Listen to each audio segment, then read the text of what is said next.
आप सभी को मेरा नमस्कार है मेरे भाई। देखो सबसे पहली बात है ना सर कि आज की चर्चा करने वाले हैं सेट नंबर 5 की तरफ, यानी केमिस्ट्री का सेट नंबर ये 5 होने वाला है। ठीक है, देखो सबसे पहली बात तो ये है ना सर कि आज का जो क्लास है ना वो ना तो वो क्लास मेरे नाम है ना तो वो क्लास आपके नाम है। ये जो क्लास है मेरे भाई वो आपके एग्जाम के नाम है। इसलिए मैं ये बात को बोल रहा हूँ सर कि जब सवाल को आप देखोगे ना तो तुम खुद दिल से कहोगे कि सच में सर यही सब क्वेश्चन तो देखते हैं कि बार बार पूछता है। तो ठीक है सर, चलते हैं क्लास को कर देता हूं आगाज। और क्लास शुरू करने से पहले बस इतना ही कहना चाहूंगा सर कि चैनल पे पहली बार आए हो ना तो शिद्दत से, प्यार से, मोहब्बत से चैनल को सब्सक्राइब कर देना ताकि अगला क्लास का नोटिफिकेशन आपके पास जा सके। ठीक है, और अच्छा लगेगा सर तो लाइक भी कर देना। चलिए सर आइएगा तनिक क्लास की दुनिया में। और पिछले बहुत सारे क्लासेस हमने ले रखा है। फिजिक्स का भी 4 सेट हो गया, मैथ का भी 4 सेट हो गया और ये इसका 5वां सेट है। ठीक है सर, तो वो सब अगर क्लासेस आप नहीं देखे हैं तो इस वीडियो के डिस्क्रिप्शन में उसका लिंक दिया हुआ, ठीक है, प्लेलिस्ट का, वहां से आपको सारे क्लासेस मिल जाएंगे। ठीक है सर, चलिए आइएगा। कहता है ना 121 नंबर क्वेश्चन, क्या कहता है कि एसिटिक अम्ल NaOH के साथ अभिक्रिया करके एक लवण बनाता है जिसका पीएच क्या होगा। देखो सर NaOH, अच्छा NaOH के साथ अभिक्रिया करके कौन, एसिटिक अम्ल जो है सर, देखो ऐसे सोचना, एसिटिक अम्ल जो है मेरे भाई, एसिटिक अम्ल जो है ना सर वो NaOH के साथ अभिक्रिया करता है और क्या बनाता है, लवण बनाता है सर। अब सोचना ये एसिटिक अम्ल, ये एसिटिक अम्ल जो है सर वो NaOH के साथ अभिक्रिया करता है और लवण बनाता है। तो इस बात को सोचना सर कि लवण का पीएच मान क्या होगा। ऐसे सोचना, देखो अम्ल का जो पीएच मान होता है मेरे भाई वो होता है 7 से कम। क्या होता है सर, 7 से कम होता है। ठीक है, आ जाना। क्षारक का जो पीएच मान होता है मेरे भाई वो होता है 7 से अधिक। क्या होता है, 7 से अधिक। ठीक है, आ जाना। और लवण का जो पीएच मान होता है मेरे भाई वो 7 के क्या होता है, बराबर होता है। क्या होता है, बराबर होता है। ठीक है, आ जाना।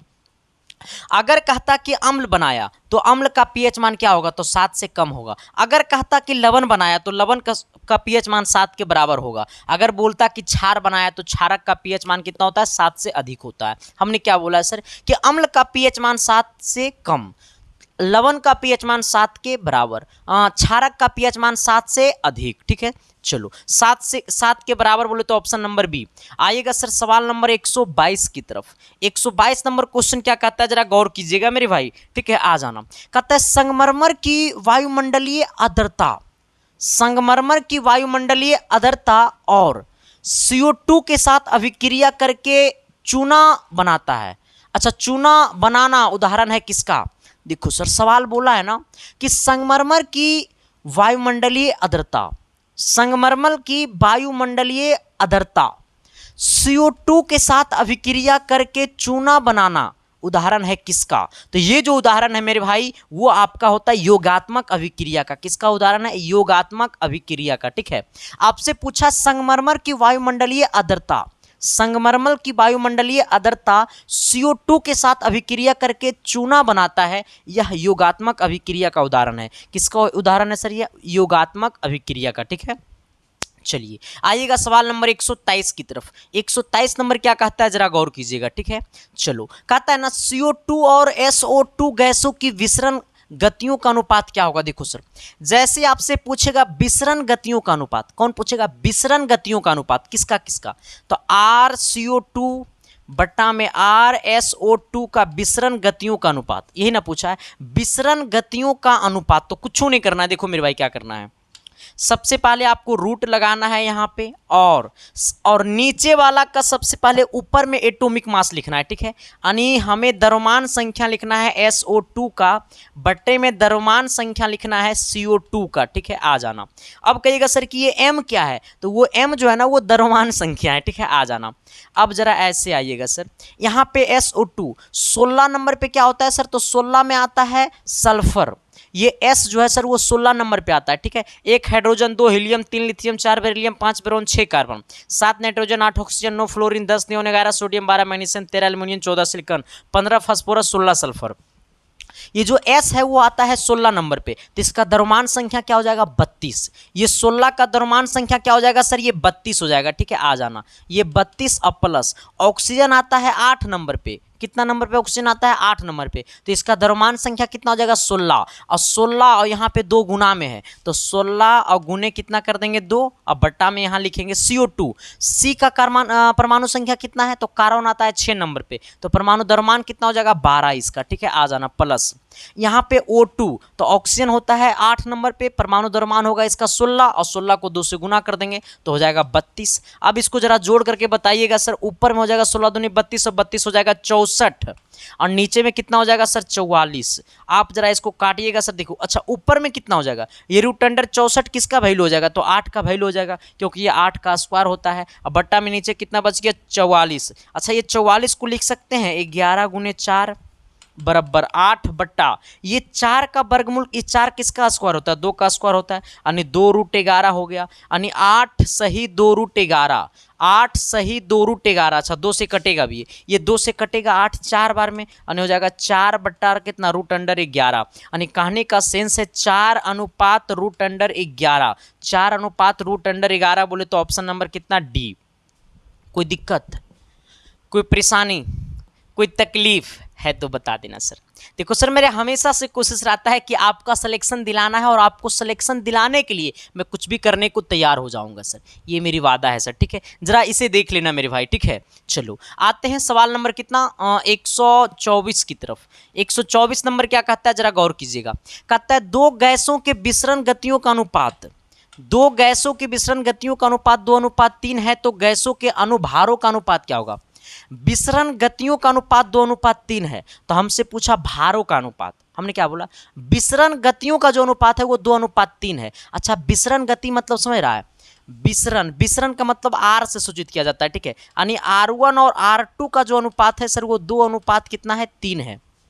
R1 और R2 का अनुपात कितना है 2:3 है। तो हमसे क्या पूछा है सर, तो अनुभारों का अनुपात, ये अनुभार यानी हमारा फॉर्मूला होता है R1 बट्टा R2 बराबर रूट अंडर M2 बट्टा M1, जो कि अभी जस्ट हमने आपको ये फॉर्मूला यूज किया था, क्या था, R1 बट्टा R2 बराबर रूट अंडर M2 बट्टा M1, ये फॉर्मूला होता है। R1 और R2 का अनुपात 2:3 है, तो ये हो गया 2/3 बराबर रूट अंडर M2 बट्टा M1। आ जाइएगा तनी, ये हमारा रूट में है तो इधर आएगा स्क्वायर में हो जाएगा, यानी हो जाएगा 2 पे भी स्क्वायर और ये 3 पे भी स्क्वायर। अब बराबर यहाँ बचेगा M2 बट्टा M1, क्योंकि यही वाला रूट जो है इधर स्क्वायर में आ गया, ये 2 का स्क्वायर हो जाएगा 4 और ये 3 का स्क्वायर हो जाएगा 9, यानी कहने का सेंस है ये 4/9 बराबर M2 बट्टा M1। सर 4/9 ऑप्शन हो गया है डी, चल जाए खोपचे में, डी ना हुई रे बाबा। अब देखो यहाँ पे है M2 बट्टा M1, हमको निकालना है M1 बट्टा M2, तो इसको ऊपर कर दो तो 9 हो जाएगा ऊपर, 4 हो जाएगा नीचे, ये M1 चल जाएगा ऊपर और M2 आ जाएगा नीचे, यानी अब होगा M1 बट्टा M2 बराबर M1 अनुपात M2 बराबर 9:4, यानी कहने का सेंस है ऑप्शन नंबर सी होगा। देखा सवाल कैसे आपको चकमा देता है, चकमा दे चाहे कुछ दे, संदीप कुमार सबको कर देगा चकनाचूर, ठीक है सर। देखो मैं हमेशा से कहता हूँ सर एक बात को आपको, मैं इस बात को आप हमेशा से याद रखना कि मैं जो भी पढ़ाता हूँ सर तो सच्चे दिल से पढ़ाता हूँ। जहाँ पे मुझे लगता है सर कि नहीं उसको और डीपली तरीका से पढ़ाना चाहिए आपको, तो मैं वो पढ़ाता हूँ सर। क्योंकि देखो हमें अपनी क्लास में मेरा औकात नहीं दिखाना है सर, हमें आपको पढ़ा करके आपको औकात दिखाने लायक बनाना है मेरे भाई, ठीक है सर। अरे टीचर वो होता है ना सर जो बच्चा को सिलेक्शन दे, और टीचर वो होता है जो बच्चे के सिलेक्शन के ऊपर बातें करे, ठीक है समझ गया होगा तुम लोग इशारा मेरा चलो आ जाना चलो आइएगा सर 125 नंबर की तरफ। 125 नंबर क्या कहता है कि स्थिर ताप पर किसी गैस का आयतन दुगुना करने पर इसका दाब हो जाएगा क्या। स्थिर ताप पर किसी गैस का आयतन दुगना करने पे इसका दाब हो जाएगा। देखो सर इस बात को समझना, स्थिर ताप पर किसी गैस का आयतन दुगना करने पे स्थिर ताप, तो स्थिर ताप P डायरेक्टली प्रोपोर्शनल टू 1 बट्टा क्या होता है V होता है सर, इस बात को याद कर लेना। नहीं पता है सर तो मैं आपको बताता हूं। अब कहता है किसी गैस का आयतन दुगना करने पे, यानी जो V है अब वो हो गया कितना 2V। पहले भी था लेकिन अब कितना हो गया ये 2 भी, मतलब इसको भी बोला ना, इसको V1 का दो, इसको V2 का दो, इसको भी रहने दो, इसको V2 बोल दो, ठीक है। अब देखो ये पहले भी था, अब ये कितना हो गया 2 भी, क्यों? क्योंकि बोला स्थिर ताप पर किसी गैस का आयतन दुगना करने पे, यानी ये भी को हमने कर दिया 2 भी, अगला आयतन, पहले आयतन था भी, अब हो गया दुगना मतलब 2 भी। तो हमसे पूछा है क्या सर? तो हमसे पूछा इसका दाब क्या हो जाएगा, दाब हमसे पूछा है सर। दाब इज डायरेक्टली प्रोपोर्शनल टू 1 बटा क्या होता है, भी होता है, यानी कह सकते हैं पता है क्या, जैसे जैसे तुमने मुझे आओ, इसको कहेंगे भी बट्टा V2 बराबर, पता है क्या कहेंगे, P2 बट्टा P1। आ जाना सर, ये P2 बट्टा P1, V बट्टा V2, V बट्टा कितना V2, तो V का मान कितना है V। अब आ जाना, ये V2 का मान कितना है 2 भी बराबर कितना है सर, ये P2 हमें निकालना है सर। आ जाना बट्टा ये P का, ये P1 हटाओ ना, इसको P सिर्फ करो ना। आ जाना, ये P का मान हमें P निकालना है कि P दिया हुआ, अरे आए P हमको रहने दो, P है, हमको P नहीं पता है, इसी रहने दो। आ जाओ, अब इसको B से भी कटेगा सर, ये कितना आ जाएगा 1 बट्टा 2, अब बराबर में कितना P2 बट्टा P, हमें P2 निकालना है, ठीक है। इसको इधर भेज देंगे तो ये कितना हो जाएगा, ये हो जाएगा P बट्टा 2 बराबर P2, यानी कहने का सेंस है कि जो अगला दाब होगा वो हमारा आधा हो जाएगा, ठीक है, यानी कितना हो जाएगा, आधा हो जाएगा सर, ठीक है। कहता है स्थिर ताप पर किसी गैस का आयतन दुगना करने पे इसका दाब हो जाएगा क्या, आधा हो जाएगा। दाब क्या हो जाएगा मेरे भाई, आधा हो जाएगा, यानी P2 का मान आया P बट्टा 2, यानी दाब क्या हो गया, आधा हो गया, यानी ऑप्शन नंबर क्या हो गया, बी हो गया। चलिए आइएगा सवाल नंबर कितना 126 की तरफ। 126 नंबर क्या कहता है, जरा गौर कीजिएगा। कहता है ना किसी गैस ई विसरण दर निम्न पर निर्भर नहीं करती है, यानी किस पे निर्भर नहीं करती है, निर्भर करती है, सॉरी निम्न पर निर्भर करती है, मतलब कहता है किसी गैस ई का विसरण दर निम्न पर निर्भर करती है, मतलब ये 4 ऑप्शन में से किस पे निर्भर करती है, हमको ये बताना है सर। ये 4 ऑप्शन में से किस पे निर्भर करती है, परमाणु, अब इस पर कहाँ से करेगा, विशिष्ट ऊष्मा पर भी नहीं करेगा, अनुभार पे करती है, ठीक है। कहता है किसी गैस ई विसरण की दर निम्न पर निर्भर करती है, किस पे, तो अनुभार पे निर्भर करती है, ठीक है। चलो आ जाना सवाल नंबर 127 की तरफ। 127 नंबर क्या कहता है सर, कि फ्राइडे का विद्युत अपघटन का नियम निम्न में से किससे संबंधित है। फैराडे के विद्युत अपघटन का जो नियम है वो निम्न में से किससे संबंधित है, तो ये जो हमारा है वो विद्युत अपघटन के नियम से संबंधित है, ठीक है। फैराडे का विद्युत अपघटन का नियम निम्न में से किससे संबंधित है, तो विद्युत अपघटन का नियम, फ्राइडे के विद्युत अपघटन का नियम विद्युत अपघटन तुल्यांकी भार से संबंधित है, ठीक है। विद्युत अपघटक तुल्यांकी भार से संबंधित है, ठीक है। हमने क्या बोला है कि फ्राइडे का विद्युत अपघटन का नियम निम्न में से किससे संबंधित है, तो विद्युत अपघटक तुल्यांकी भार से संबंधित है, यानी कहने का सेंस है कि ऑप्शन नंबर क्या हो जाएगा हमारा, सी हो जाएगा। फैराडे का, फैराडे, ठीक है। चलो आना 128 की तरफ। कहता है क्या सर, कि किसी पदार्थ की वरीयता किसी कारक के द्वारा प्रभावित नहीं होती है। किसी पदार्थ की वरीयता किस कारक के द्वारा प्रभावित नहीं होती है। देखो सर, पदार्थ की वरीयता प्रभावित नहीं होती है, पदार्थ की वरीयता प्रभावित नहीं होती है, तो प्रभावित नहीं होती उसका नाम है दाब, ठीक है सर। किसी भी पदार्थ की जो वरीयता है वो दाब से प्रभावित नहीं होती है। हमसे कहता है किसी पदार्थ की वरीयता किस कारक के द्वारा प्रभावित नहीं होती है, तो दाब के द्वारा प्रभावित नहीं होती है, यानी कहने का सेंस है मेरे भाई ऑप्शन नंबर आपका डी हो जाएगा, ठीक है। हमसे फिर से मैं आपको एक बात बता देना चाहता हूं सर, अच्छा रुक जाओ, पहले इधर आ जाओ। कहता है ना सर क्या, कि मोलरता बिलियन वह है, मोलरता बिलियन वह है जिससे विलय का 1 मोल होता है, जिससे विलय का 1 मोल होता है। अच्छा सर, ये क्वेश्चन का जवाब मैं दे दूं देखो सर, जब भी आपसे पूछेगा मोलरता बिलियन वह है, मोलरता बिलियन वह है जिससे विलय का 1 मोल बराबर होता है 1000 ग्राम, ठीक है, यानी विलायक के 1000 ग्राम, ठीक है। हमने क्या बोला है कि 1 मोल बराबर होता है विलायक के 1000 ग्राम में, ठीक है। हमसे पूछा है मोलरता बिलियन वह है जिसमें विलय का 1 मोल होता है विलायक के 1000 ग्राम में, ठीक है, यानी ऑप्शन नंबर हमारा ए हो जाएगा। चलिए आइएगा सवाल नंबर अगले की तरफ। अगला क्या कहता है मेरे भाई, जरा गौर कीजिएगा सर। कहता है ना कि किसी बिलियन की मोलरता बराबर होता है, किसी भी बिलियन की जो मोलरता बराबर होता है सर, किसके बराबर, मोलालता बराबर, ठीक है, मोलालता बराबर होता है वो हमारा किसी भी विलयन का जो मोलालता होता है मेरे भाई, वो हमारा होता है विलय के मोलों की संख्या, विलायक के मोलों की संख्या बटा हमारा होता है विलायन,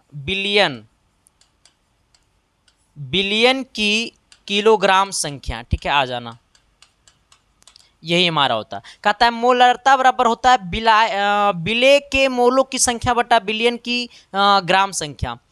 ये नहीं होगा लीटर संख्या, ये किलोग्राम संख्या, लेकिन यहाँ पे माइनस है, नहीं होगा। कहता है विलय के मोलों की संख्या बटा बिलियन की किलोग्राम संख्या, यानी ऑप्शन नंबर आपका सी हो जाएगा, ठीक है सर। इसे जरा याद कर लेना, आपके लिए बहुत ज़्यादा इंपॉर्टेंट है, इतना ज़्यादा इंपॉर्टेंट है कि मैं बता नहीं सकता हूँ सर।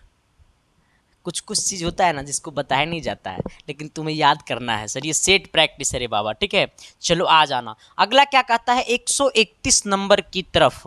कहता है किसी आवर्त सारणी में आवर्त में बाएं से दाएं जाने पे, देखो सर ऐसे समझना, जब जाएंगे बाएं से दाएं, कहाँ से कहाँ, बाएं से दाएं, जब जाएंगे बाएं से दाएं तो क्या होगा, जब जाएंगे बाएं से दाएं तो क्या होगा, आए जल्दी से बोलो सर। देखो जब बोलेगा जब जाएंगे बाएं से दाएं ना, जब बोलेगा जाएंगे बाएं से दाएं तो हमें क्या आता है सर, धात्विकता बढ़ती जाती है, धन विद्युतीय गुण बढ़ता है, गलत बात है, धन विद्युतीय गुण घटता है। जब जाएंगे बाएं से दाएं तो धन विद्युतीय गुण घटता है। जब किसी भी आवर्त सारणी में, जब आवर्त सारणी में दाएं से बाएं जाएंगे तो धन विद्युत गुण घटता है। जब बाएं से दाएं जाएंगे तो धन विद्युतीय गुण घटता है, ठीक है ना। ऑप्शन नंबर आपका सी हो जाएगा। चलिए आइएगा सवाल नंबर कितना 132 की तरफ। 132 नंबर क्या कहता है कि किसी आवर्त में बाएं से दाएं बढ़ने पर तत्वों में क्या होता है, किसी आवर्त में बाएं से दाएं जाने पर, किसी आवर्त में बाएं से दाएं जाने पे धन विद्युतीय प्रकृति घटती है, गुण घटती है तो प्रकृति घटती है। हमने पिछले क्वेश्चन में बोला कि गुण घटती है तो यहाँ पे प्रकृति है तो प्रकृति भी घटेगी, क्योंकि जब गुणे घट रही तो प्रकृति भी घटेगी। तो हमसे यही तो पूछा है सर कि किसी आवर्त में बाएं से दाएं जाने पर धन विद्युतीय प्रकृति घटती है, ठीक है। ऑप्शन नंबर आपका ए हो जाएगा। अगला आइएगा 133 नंबर की तरफ सर। 133 नंबर क्या कहता है मेरे भाई, जरा गौर करना, वो भी शिद्दत से, प्यार से, मोहब्बत से, ठीक है। इससे पहले मैं आपको बता देना चाहता हूं सर, बता दूं, अगर पीडीएफ अगर आपको चाहिए ना सर, ये वाला क्वेश्चन जो हम आपको करवा रहे हैं, अगर इसका पीडीएफ अगर आपको चाहिए तो आप हमारे टेलीग्राम चैनल को ज्वाइन कर लीजिए, ठीक है सर। आप अपने मोबाइल के टेलीग्राम में जाना और टेलीग्राम में जाने के बाद सर्च करना संदीप कुमार ऑफिशियल, टेलीग्राम में जाकर के सर्च करना संदीप कुमार ऑफिशियल, संदीप कुमार क्या ऑफिशियल, ठीक है। टेलीग्राम में जाकर के सर्च करना मेरे भाई संदीप कुमार ऑफिशियल, ठीक है। अगर इतना से मेरा आईडी नहीं खुलेगा सर तो ये सर्च कर लेना @संदीप 7295 मेरे भाई, ठीक है सर। इतना से मेरा आईडी खुल जाएगा। उसी आईडी को ज्वाइन करिएगा जिस आईडी में लगभग 13,000 से अधिक लोग ज्वाइन होंगे, ठीक है सर। फेक आईडी ज्वाइन करोगे तो दूसरा का जीएफ का फोटो जाएगा, ठीक है। मेरा आईडी ज्वाइन करोगे तो पीडीएफ जाएगा, मामला फिट है। आ जाना सर। अगर ज़िंदगी में दर्द है, तकलीफ़ है ना सर, तो मेरा इंस्टाग्राम आईडी को फॉलो कर लेना, ठीक है। मेरा इंस्टाग्राम आईडी है संदीप, पता है क्या है, संदीप -1842, इसे जाकर के फॉलो कर लेना सर ठीक है। आ जाओ, नहीं करोगे ना सर तो बताते हैं हम आपको। कहता है वह प्राकृतिक पदार्थ जिसमें धातु निष्कासित करना आर्थिक दृष्टि से अधिक लाभदायक होता है, कहलाता है क्या, कहता है क्या कि वह प्राकृतिक पदार्थ जिससे धातु निष्कासित करना आर्थिक दृष्टि से अधिक लाभदायक होता है, कहलाता है क्या। धातु निष्कासित करना आर्थिक रूप से अधिक लाभदायक होता है, वो क्या कहलाता है। जब बोलेगा सर कि अधिक लाभदायक होता है तो वो क्या कहलाता है। जो जब धातु बोला है वह प्राकृतिक पदार्थ जिसमें धातु निष्कासित करना आर्थिक दृष्टि से अधिक लाभदायक होता है कहलाता है क्या, तो वो अयस्क कहलाता है। क्या कहलाता है मेरे भाई, अयस्क कहलाता है। ठीक है, यानी ऑप्शन नंबर आपका सी हो जाएगा। आइएगा सवाल नंबर कितना 134 की तरफ। कहता है क्या सर कि आधुनिक परिभाषा के अनुसार अधातु वे तत्व है जो, आधुनिक परिभाषा, पहले के परिभाषा के अनुसार अधातु वे तत्व है। कौन धातु, अधातु वे तत्व है जो इलेक्ट्रॉन ग्रहण करते हैं, जो इलेक्ट्रॉन क्या करते हैं सर, ग्रहण करते हैं। ठीक है, हमने क्या बोला है, आधुनिक परिभाषा के अनुसार अधातु वे तत्व है जो इलेक्ट्रॉन क्या करते हैं, ग्रहण करते हैं। ठीक है, अधातु, आधुनिक परिभाषा के अनुसार अधातु वे तत्व है जो इलेक्ट्रॉन क्या करते हैं, ग्रहण करते हैं। यानी कहने का सेंस ऑप्शन नंबर बी होगा। अगला क्या कहता है सर कि कॉपर एक प्रमुख अयस्क, कॉपर पायराइट है। कहता है कॉपर का एक प्रमुख अयस्क कॉपर पायराइट है। इस अयस्क का संदर्भ किस विधि से करते हैं। कहता है क्या सर कि कॉपर एक प्रमुख अयस्क कॉपर पायराइट है। कहता है कॉपर का एक प्रमुख अयस्क कॉपर पायराइट है। इस अयस्क का संदर्भ किस विधि से करते हैं। देखो सर, कॉपर का एक अयस्क कॉपर पायराइट है, तो इसका हम जो संदर्भ करते हैं वो किस विधि से करते हैं, गुरुत्वीय पृथक्करण द्वारा या पिघला करके या चुंबकीय विधि से या फिर झाग प्लावन विधि से। देखो सर, इसमें हम लोग करते हैं झाग प्लावन विधि से। कौन विधि से, झाग प्लावन विधि से। ठीक है, कौन विधि से, झाग प्लावन विधि से। ठीक है, कौन विधि से, झाग प्लावन विधि से। कहता है कॉपर एक प्रमुख अयस्क कॉपर पायराइट है, कॉपर का एक प्रमुख अयस्क कॉपर पायराइट है। इस अयस्क का संदर्भ किस विधि से करते हैं, तो झाग प्लावन विधि से। ठीक है, चलो आ जाना। अगला कहता है क्या मेरे भाई 136 नंबर की तरफ आ जाना। कहता है ना निम्न में से अणु के लिए सत्य कथन कौन सा है। आए, निम्न में से ये चार ऑप्शन में से अणु के लिए सत्य कथन कौन सा है। अणु के लिए, किसके लिए, अणु के लिए सत्य कथन मतलब सही कथन कौन सा है। आ जाना। कहता है एक स्वतंत्र अवस्था में रह सकता है। हाँ, अणु जो है सर वो हमेशा स्वतंत्र अवस्था में रह सकता है, क्योंकि अणु is the very very smallest particle. दुनिया का सबसे छोटा पार्टिकल अगर कुछ है तो वो अणु है, क्योंकि सर अणु जो है सर वो दुनिया का हर चीज अणु से मिलकर के बना है, जिसको हम लोग कहते हैं इंग्लिश में एटम। ठीक है, तो ये बिल्कुल ही फ्री ऑफ मतलब बिल्कुल ये मतलब फ्री अवस्था में रहता है। कहता है यह स्वतंत्र अवस्था में रह सकता है, बिल्कुल सही बात। इसमें अणुओं का अनुपात निश्चित होता है, सही बात। इसमें अणुओं का अनुपात निश्चित होता है, सही बात। इसकी आणविक संरचना परमाणु की अवस्था को प्रदर्शित करती है, सही बात। इसकी आणविक संरचना परमाणु की अवस्था को प्रदर्शित करती है, सही बात। यानी उपयुक्त सभी हो जाएगा। ये तीनों ऑप्शन क्या है, सही है। इस क्वेश्चन का ये तीनों ऑप्शन क्या है, सही है। हमसे पूछा कि निम्नलिखित में से अणु के लिए सत्य कथन कौन सा है, तो यह स्वतंत्र अवस्था में रह सकता है, सही बात है। इसमें अणुओं का अनुपात निश्चित होता है, सही बात है। इसकी आणविक संरचना और परमाणु की व्यवस्था को प्रदर्शित करती है, सही बात है। ऑप्शन नंबर आपका डी हो जाएगा। चलो आना सवाल नंबर 137 की तरफ। कहता है निम्न में से कौन सा सत्य है, निम्न में से कौन सा सत्य है, निम्न में से कौन सा सत्य है। तो निम्न में से कौन सा सत्य है, पाई बराबर होता है NH बटा में MVR x2। ठीक है, यानी ऑप्शन नंबर आपका ए हो जाएगा। ठीक है, जैसे जैसे तुझे मुझे दिल में आया है, सॉरी, जैसे जैसे तुम मुझे दिल में आए हो, प्यार का ठिकाना नहीं पता चला है। मुझे गाने नहीं आता, मैं कुछ कुछ गा देता हूँ। ठीक है सर, आ जाना। कहता है नाभिकीय रिएक्टर कौन सा कार्य करता है, नाभिकीय रिएक्टर कौन सा कार्य करता है। अनियंत्रित ढंग से नाभिकीय ऊर्जा का उत्पादन। आए बड़ा बताना सर, ये क्वेश्चन लग रहा है हम पढ़ाए हैं, ये क्वेश्चन हम पढ़ाए हैं सर। अनियंत्रित ढंग से नाभिकीय ऊर्जा का उत्पादन, गलत बात। नियंत्रित ढंग से नाभिकीय ऊर्जा का उत्पादन, ये सवाल एक्चुअली हम पढ़ा चुके हैं। कितने लोगों को ये सवाल पता है कि सच में सर आप ये सवाल पढ़ाए हैं। अगर सच में आपको लगता है कि हम ये सवाल पढ़ाए हैं मेरे भाई, तो प्लीज़ कमेंट कर देना। हमने क्या बोला है कि नाभिकीय रिएक्टर कौन सा कार्य करता है, तो नियंत्रित ढंग से नाभिकीय ऊर्जा का उत्पादन करता है। ठीक है, नाभिकीय रिएक्टर कौन सा कार्य करता है, तो नियंत्रित ढंग से ऊर्जा का उत्पादन करता है।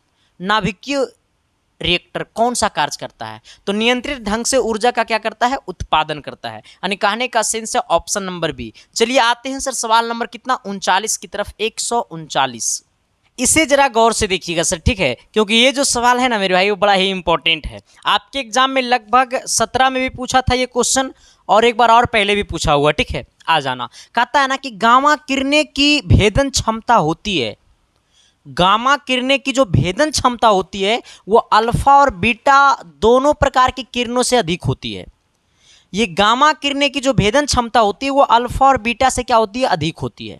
इस बात को जरा नोट कर लेना सर, ठीक है। इसमें क्या है सर, इसमें क्या समझाने वाली बातें हैं, और आपके पास उतना टाइम नहीं है कि आप चीज़ों को बड़ा डीपली तरीके से समझ पाइएगा, ठीक है। हाँ, केमिस्ट्री में एक एक पॉइंट को और डीपली से समझोगे ना मेरे भाई तो कई रातें लग जाएंगे, और पता चलेगा कि कई रातें भी बीटे गामा को समझने में लग गया और एग्जाम उन्हें खूबे चल गया उन्हें आगे। आ जाना सर, कहता है गामा किरणों की भेदन क्षमता होती है अल्फा और बीटा दोनों प्रकार की किरणों से अधिक, ठीक है। चलो आ जाना सर सवाल नंबर कितना 140 की तरफ। 140 नंबर सवाल बताने से पहले मैं आपको एक बातें बता देना चाहता हूं सर। जिन लोगों को चाहिए ये 1200 सिलेक्टेड गेस क्वेश्चन, अगर सच में सपना को करना है साकार, अगर मम्मी पापा की फिक्र को फक्र में बदलना है सर, तो ये कम टाइम में आपको बेहतर रिजल्ट देना होगा सर। ये कम टाइम में आपको बेहतर रिजल्ट आप तभी दे पाइएगा जब आप कम टाइम में बेहतर क्वेश्चन को पढ़िएगा मेरे भाई। ये 1200 सिलेक्टेड गेस क्वेश्चन में आपको 300 फिजिक्स है, 300 केमिस्ट्री है, 300 मैथ है, सॉरी 400 फिजिक्स, 400 केमिस्ट्री, 400 मैथ है। और सर ये 1200 सिलेक्टेड गेस क्वेश्चन जो है सर, इसमें हमने कम से कम 12 से अधिक रातें जगा है, और तब जाकर के सर हमने अपने हाथों से इस क्वेश्चन को लिखे हैं, और हमने अपने हाथों से इस क्वेश्चन में सॉल्यूशन डाले हैं। इससे ज़्यादा कौन टीचर आपके लिए करेगा मेरे भाई? सर मेरा हमेशा से कोशिश रहता है कि आपको सिलेक्शन दिला दूं हम, तभी मैं सिलेक्टेड टीचर बन पाऊंगा, ठीक है सर। जब आप इस क्वेश्चन को खरीदोगे मेरे भाई, और जब इस क्वेश्चन को आप पढ़ोगे मेरे भाई, तब इस क्वेश्चन में आपको क्वेश्चन नहीं दिखेगा, इस क्वेश्चन में आपको सिलेक्शन का चेहरा दिखेगा मेरे भाई, ठीक है सर। उम्मीद है सर कि आप इस क्वेश्चन को बहुत प्यार मिला, इतना प्यार मिला सर कि मैं बता नहीं सकता हूं, मेरा दिल गदगद हो गया, ठीक है मेरे भाई। एक क्वेश्चन का जो प्राइस है मेरे भाई वो आपका 99 रुपया है, ठीक है सर। 10 दिन फोकचा नहीं खाएंगे, मैटर खत्म हो गया। 1200 टाइप क्वेश्चन है, मतलब 1200 ऑल टाइप का क्वेश्चन इसमें है, और जब ये पूरा को पढ़ लेंगे रे सर तो समझ रहा है सिलेक्शन कोई काटेगा, कोई नहीं काटेगा सर। तो जिन लोगों को लेना है सर, तो आपके सामने जो नंबर दिखाई दे रहा होगा 7295 वाला नंबर, उसी नंबर पे आपको 99 रुपया पेमेंट कर देना है, और पेमेंट करके आपको उसी व्हाट्सअप नंबर पे पेमेंट का स्क्रीनशॉट भेज देना है, और मैसेज में लिख देना सर कि मुझे पॉलिटेक्निक का गेस क्वेश्चन चाहिए। मिनट भर के अंदर में आपके पास PDF फाइल सेंड हो जाएगा, ठीक है। बाकी आप मजे मजे में पढ़ते रहना सर। एक बात और बता देना चाहता हूँ सर, प्लीज़ मेरे भाई ज़्यादा कॉल मत कीजिएगा, वरना जो स्टाफ रहता है ना वो बेचारा रोते रहता है, कहता है इतना कॉल आता है, इतना कॉल आता है। हम कहते हैं प्यारो तो मिलता होगा ज़्यादा। इसलिए सर जिनको अगर आपको लेना है सर, तो आप डायरेक्ट व्हाट्सअप पे मैसेज कर सकते हैं, या फिर डायरेक्ट आप व्हाट्सअप पे जाकर के पेमेंट करके स्क्रीनशॉट भेज सकते हैं, आपको तुरंत मिल जाएगा PDF में कोई दिक्कत नहीं होगा, ठीक है। चलिए आइएगा तनी सवाल नंबर 140 की तरफ। कहता है नाभिकीय रिएक्टरों में नियंत्रक छड़ें किस लिए प्रयोग में लाई जाती है? नाभिकीय रिएक्टरों में नियंत्रक छड़ें, कौन छड़ें? ये नियंत्रक छड़ें किस लिए प्रयोग में लाई जाती है? देखो सर, हमें कहता है क्या सर, हमें बोलता है ना कि नाभिकीय रिएक्टर में नियंत्रक छड़ें किस लिए प्रयोग में लाई जाती है? अभिक्रिया की गति को बढ़ाने के लिए, या अभिक्रिया की गति को कम करने के लिए, या अभिक्रिया की गति को बढ़ाने या घटाने के लिए, या ताप नियंत्रण के लिए? किसके लिए लाई जाती है सर? देखो सर, ये जो है ये नाभिकीय रिएक्टर में नियंत्रक छड़ किस लिए प्रयोग में लाई जाती है? तो ये अभिक्रिया की गति को कम करने के लिए, ठीक है। नियंत्रक छड़ मतलब बचाने वाला छड़, किस लिए? तो अभिक्रिया की गति को कम करने के लिए, ठीक है सर। नाभिकीय रिएक्टरों में नियंत्रक छड़ें किस लिए प्रयोग में लाई जाती है? तो अभिक्रिया की गति को कम करने के लिए लाई जाती है, यानी ऑप्शन नंबर आपका बी होगा, ठीक है। चलिए आइएगा सवाल नंबर इसकी तरफ सर। अच्छा, सवाल बड़ा रोमांटिक है सर, सवाल को देखोगे तो सिस्टम खराब हो जाएगा सर। आए, ये हमको खराब कर दिया क्वेश्चन। क्वेश्चन ऐसे है मेरे भाई, ये 90 है, ये TH है, इसके बाद ये 234 है मेरे भाई, ठीक है। तो कहता है बीटा कण का उत्सर्जित होने के लिए प्राप्त पदार्थ क्या होगा? जब आपका बीटा कण का उत्सर्जन होगा ना सर, किस कण का? बीटा कण का जब उत्सर्जन होगा, तो इस बात को समझना, बीटा कण के उत्सर्जन में परमाणु संख्या में 2 का माइनस, परमाणु भार में 4 का माइनस। हमने क्या बोला? परमाणु संख्या में 2 का माइनस, परमाणु भार में 4 का माइनस। कब? जब बीटा कण का उत्सर्जन होगा तब। जब बीटा कण का उत्सर्जित होगा तब। ठीक है, जब बीटा कण का उत्सर्जित होगा ना सर, तो आपको क्या करना है कि परमाणु संख्या में 2 का माइनस, ये 90 था कि 92 था रे? जैसे तुमने मुझे प्यार किया है। बीटा कण का उत्सर्जन बोल रहा है ना, नहीं बीटा कण निकल रहा है सर, सॉरी।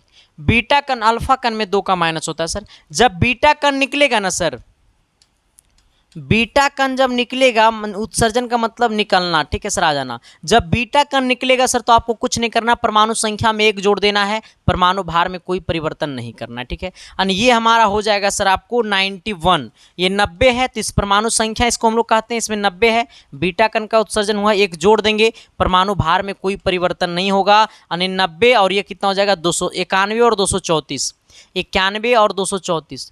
अरे TH है, PA कहाँ लिख दिया? ये TH है, या फिर इसी को PA बना दो, आ जाना। 91 और 234 होगा सर। ठीक है, चलिए आइएगा। अगला क्या कहता है सर कि ये 92 U238 से एक अल्फा कण का उत्सर्जन होने के लिए तत्व का परमाणु क्रमांक और परमाणु भार में क्या होगा? अल्फा कण का उत्सर्जन हुआ। ठीक है, किसका? अल्फा कण का। जब अल्फा कण बोलेगा ना मेरे भाई, तो U है, इसमें 2 का माइनस कर दो, तो 92 में 2 का माइनस करेंगे तो ये 90 हो जाएगा। परमाणु भार में 4 का माइनस कर दो, तो ये 234 हो जाएगा। इसमें जब 4 का माइनस करेंगे तो 234 हो जाएगा। इसमें जब 2 का माइनस करेंगे तो 90 हो जाएगा सर। मैटर खत्म है। अल्फा कण का उत्सर्जन बोलेगा ना सर, तो परमाणु संख्या में 2 का माइनस, परमाणु भार में 4 का माइनस कर देना, नहीं 90 और 234 हो जाएगा। 90 और 234 यानी ऑप्शन नंबर आपका ये हो जाएगा। ठीक है, चलिए आइएगा सवाल नंबर 143 की तरफ। क्या कहता है कि संयोजी इलेक्ट्रॉन कहलाते हैं परमाणु के क्या? संयोजी इलेक्ट्रॉन क्या कहलाते हैं? संयोजी इलेक्ट्रॉन क्या कहलाते हैं? तो संयोजी इलेक्ट्रॉन कहलाते हैं सबसे भीतरी कक्षा में उपस्थित इलेक्ट्रॉन। गलत बात। बाहरी से दूसरे नंबर के कक्षा में उपस्थित इलेक्ट्रॉन। गलत बात है। दूसरे कक्षा में उपस्थित इलेक्ट्रॉन। गलत बात। कहता है 72 कक्षा में उपस्थित इलेक्ट्रॉन। कहता है संयोजी इलेक्ट्रॉन कहलाते हैं क्या? संयोजी इलेक्ट्रॉन क्या कहलाते हैं? तो 72 कक्षा में उपस्थित इलेक्ट्रॉन संयोजी इलेक्ट्रॉन कहलाते हैं। हमने क्या बोला है कि संयोजी इलेक्ट्रॉन क्या कहलाते हैं? तो संयोजी इलेक्ट्रॉन कहलाते हैं 72 कक्षा में उपस्थित इलेक्ट्रॉन को ही हम लोग क्या कहते हैं? संयोजी इलेक्ट्रॉन कहते हैं। हमसे पूछा है कि संयोजी इलेक्ट्रॉन क्या कहलाते हैं, तो संयोजी इलेक्ट्रॉन वो होता है सर जो 72 कक्षा में उपस्थित इलेक्ट्रॉन होता है, उसी को हम लोग क्या कहते हैं? संयोजी इलेक्ट्रॉन कहते हैं, जो बहुत ज़्यादा इंपॉर्टेंट है मेरे भाई। ठीक है, चलो आ जाना अगले की तरफ आना, 144 नंबर की तरफ। कहता है ना सर कि आयनिक बंध बनाने की शर्त है क्या? आयनिक बंध बनाने की शर्त क्या है सर? तो आयनिक बंध बनाने के लिए किसी एक परमाणु की आयनन ऊर्जा कम हो। कहता है आयनिक बंध बनाने के लिए क्या करना पड़ता है? तो किसी एक परमाणु की आयनन ऊर्जा कम हो। आयनिक बंध बनाने के लिए क्या करना, शर्त रखना पड़ता है? तो किसी एक परमाणु की आयनन ऊर्जा कम हो, यानी ऑप्शन नंबर आपका डी हो जाएगा। ठीक है सर, चलिए आइएगा सवाल नंबर 145 की तरफ।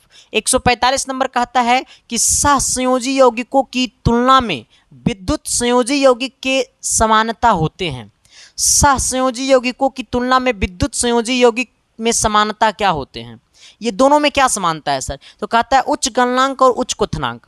सहसंयोजी यौगिक का उच्च गलनांक और तुलना में विद्युत संयोजी यौगिक क्या होता है? तो इसका भी उच्च गलनांक, इसका उच्च क्वथनांक, इसका उच्च गलनांक उच्च क्वथनांक। ठीक है सर, आ जाना। तो हमसे पूछा है सहसंयोजी यौगिकों की तुलना में विद्युत संयोजी यौगिक के समानता होते हैं, तो उच्च गलनांक और उच्च क्वथनांक। ठीक है, ऑप्शन नंबर ए होगा। चलिए आइएगा सवाल नंबर कितना, 146 की तरफ। कहता है क्या सर कि एक तत्व का परमाणु भार 24 तथा इसके नाभिक में 22 न्यूट्रॉन है, तो उसकी संयोजकता क्या होगा?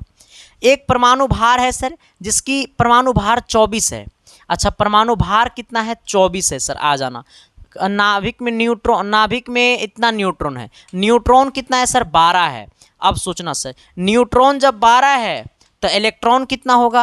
तो भार में से न्यूट्रॉन को माइनस कर देना, यानी भार में से न्यूट्रॉन को माइनस करेंगे, यानी 24 में से 12 को माइनस करेंगे तो कितना बचेगा? 12। यानी जब इलेक्ट्रॉन 12 इलेक्ट्रॉन 12 प्रोटॉन 12 दोनों 12 12 होगा, ठीक है। आ जाना, जब इलेक्ट्रॉन 12 प्रोटॉन 12 तो परमाणु क्रमांक भी कितना 12, यानी वो तत्व का परमाणु क्रमांक कितना है 12। और जब तत्व का परमाणु क्रमांक 12 है तो 11 सोडियम 12 मैग्नीशियम, यानी वो 12 नंबर में क्या आता है मैग्नीशियम आता है। इसका परमाणु भार 24 होता है। इसका इलेक्ट्रॉनिक विन्यास क्या हो जाएगा तो 2 8 2 हो जाएगा, यानी संयोजकता कितना हो जाएगा तो इसका संयोजकता जो होगा मेरे भाई वो 2 होगा, ठीक है सर। इसका संयोजकता कितना होगा 2 होगा। सवाल समझा कि नहीं समझा।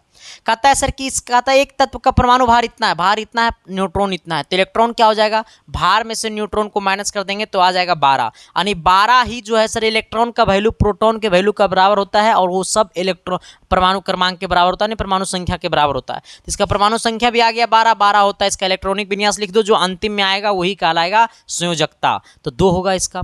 कहता है ना सहसंयोजी यौगिक में 2 परमाणुओं के मध्य अधिकतम सहसंयोजिक बंधों की संख्या कितनी होगी। अधिकतम सहसंयोजी यौगिकों में बंधनों की संख्या कितनी होगी तो 3 होती है सर। कितना होती है 3 होती है, ठीक है। चलिए आइएगा 148 की तरफ। कहता है 46 ग्राम सोडियम जल से क्रिया करने पर कितने ग्राम हाइड्रोजन गैस प्राप्त करता है। कितने ग्राम हाइड्रोजन गैस प्राप्त करता है, देखो सर आ जाना। कहता है 46 ग्राम सोडियम जल के साथ अभिक्रिया करने के बाद 46 ग्राम सोडियम किसके साथ अभिक्रिया करेगा सर जल के साथ अभिक्रिया करेगा, यानी ये हो जाएगा हमारा 2, यहाँ पे 2 भी लगेगा, रुक जाओ पहले, H2O हो जाएगा। जल के साथ अभिक्रिया करेगा तो क्या बनाएगा, तब हमारा जल के साथ जब अभिक्रिया करेगा मेरे भाई तो बनाएगा 2NaOH प्लस H2। क्या हो जाएगा सर ये NaOH प्लस कितना H2 बनाता है, ठीक है सर। आ जाना, जहाँ पे अगर इसको वैलेंस करना है तो वैलेंस करने के लिए यहाँ पे 2 लगाएंगे, यहाँ भी 2 लगाएंगे। अब इसका परमाणु संख्या परमाणु द्रव्यमान तो ये हो जाएगा कितना 11 सोडियम 22 बाई दूना कितना 44, ये हो गया 44 सर। ये कितना हो गया 44 हो गया। अच्छा 11 ये 23 होता है, इसका परमाणु भार 23 होता है। ये 23 दूनी कितना 46 हो गया। इसका कितना हो जाएगा सर तो ये हाइड्रोजन 1 नंबर पे आता है 1 गुने 2, यानी कितना हो जाएगा सर 2। हमसे पूछा कितने ग्राम हाइड्रोजन गैस प्राप्त होते हैं, तो ये हाइड्रोजन गैस है सर, तो हाइड्रोजन गैस कितने ग्राम प्राप्त होगा तो 2 ग्राम प्राप्त होगा, यानी ऑप्शन नंबर क्या हो गया बी हो गया। सवाल नंबर इसमें तनी आइएगा सर। कहता है क्या कि H2C2O4 में कार्बन की ऑक्सीकरण संख्या कितने हैं। किसका कार्बन का ऑक्सीकरण संख्या, देखो सर हमें हाइड्रोजन का 1 होता है तो 1 गुने 2 कर देंगे प्लस, कार्बन को हमने x मान लिया गुने 2 कर देंगे, ऑक्सीजन का -2 होता है और गुने में कितना 4 कर दो बराबर 0 कर दो। ये हो गया 2, ये हो गया 2x, ये हो गया 4 दूनी -8 बराबर 0। उसको घटा दो पहले, तो 2x - 6 बराबर 0, यानी 2x बराबर हो गया +6, उधर जाएगा तो +6, यानी x बराबर हो गया 6/2 बोले तो कितना प्लस में 3, यानी x का मान कितना आ गया +3 आ गया, यानी +3 बोले तो ऑप्शन नंबर ए आ गया, ठीक है। चलो आना सर, ये 50 नंबर में हमें नाइट्रोजन की ऑक्सीकरण संख्या पूछा, तो हाइड्रोजन का 1 होता है, हाइड्रोजन का 1 होता है प्लस, नाइट्रोजन को हम लोग x मान लेंगे अब प्लस, ऑक्सीजन का कितना होता है ऑक्सीकरण संख्या -2 होता है, -2 गुने 3 कर लेंगे बराबर 0 कर लेंगे, यानी 1 + x अब माइनस में 6 बराबर 0, यानी इसको करेंगे सर तो ये x - 5 बराबर 0, यानी x बराबर उधर जाएगा तो +5, यानी +5 बोले तो ऑप्शन नंबर डी, ठीक है सर। आज हमने आपके लिए 30 क्वेश्चन खत्म कर दिया, यानी 150 क्वेश्चन हो गया, ठीक है। इसका अभी 5 सेट और होगा सर, ठीक है। नंबर ऑफ सेट हम अभी बढ़ाएंगे मेरे भाई, आपके 20 जून तक आपके सारे सिलेबस आपको मुट्ठी में डाल देंगे, ठीक है। बाकी देखते रहना इसके साइंस क्लासेस। क्लास कैसा लगा, चैनल पे पहली बार आए हो तो शिद्दत से प्यार से मोहब्बत से सब्सक्राइब कर देना, ठीक है। बाकी मिलते हैं सर आप सबके बीच अगली क्लासेस में, तब तक के लिए bye, thank you, love you.